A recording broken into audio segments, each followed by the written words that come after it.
I'm a professor at McGill University. I'm a sociologist by training, and I'm also a research scientist at Meta's Foundational AI Research Lab, also known as FAIR.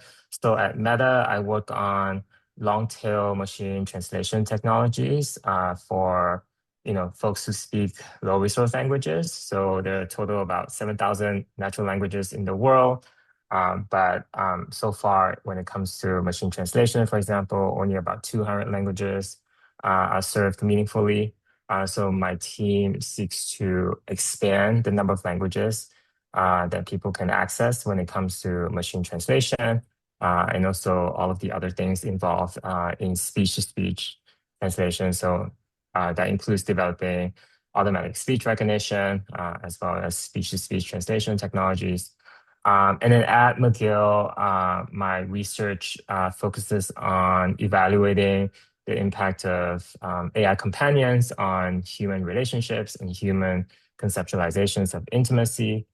So I run these large-scale experimental studies to see how the emergence of companion chatbots such as Replica, or even just general-purpose chatbots such as ChatGPT, impacts our perceptions and understandings of intimacy, relationships, and so on and so forth.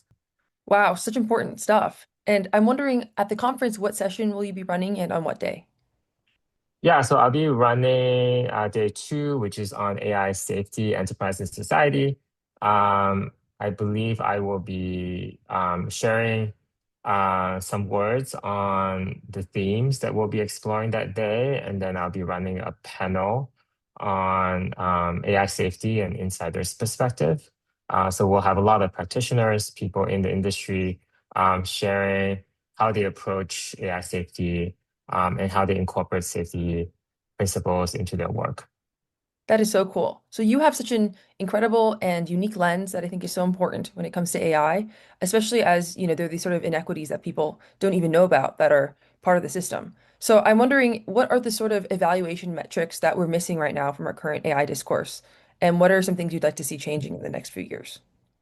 Yeah, for sure. So in 2024, I published a paper on how we should move away from human-centered AI to social-centered AI. And in that paper, I answered this question pretty explicitly. So I think currently what we have when it comes to model development and evaluation is this very singular focus on the performance of these models and toxicity and bias, whether the model hallucinates.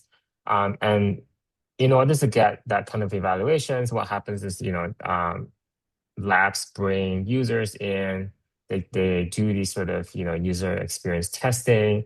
And typically it's done in a very clinical and lab-based environment. And so it's sort of stripping the natural social context in which people use these models in from the equation, right? So that to me sort of it embodies the human-centered approach to AI development. And what that does is that if you only focus on these sort of, cross-sectional interactions, this one-time, experimental sort of context, you lose out on what happens when people use and engage with these technologies in the natural world, right? So, such as in schools, in the place of employment, right, or in other contexts where other people, entities, institutions are involved. We don't really evaluate for those, very meaningfully right now. Um, Currently, obviously there are sociologists and economists who are writing about the impact of AI in education, impact of AI on work.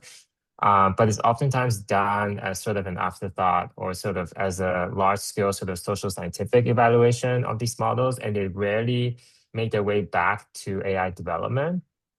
So that's sort of the gap, right? Because where these practitioners, these technologists develop something, they feel like, okay, I've done my best to make it safe and useful to people, but then they aren't able to capture all of sort of the natural consequences, right? Once these technologies are exported into, social settings, right? And that's where you really see a lot of sort of the chaos and the disruptions happening.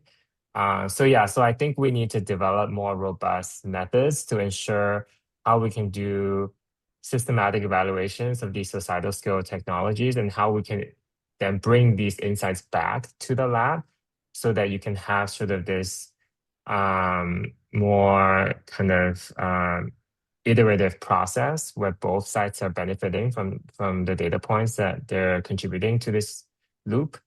So yeah, so that's how I would answer that question. Amazing. Thank you so much, Skylar. I'm really excited to see you at the conference. Same here.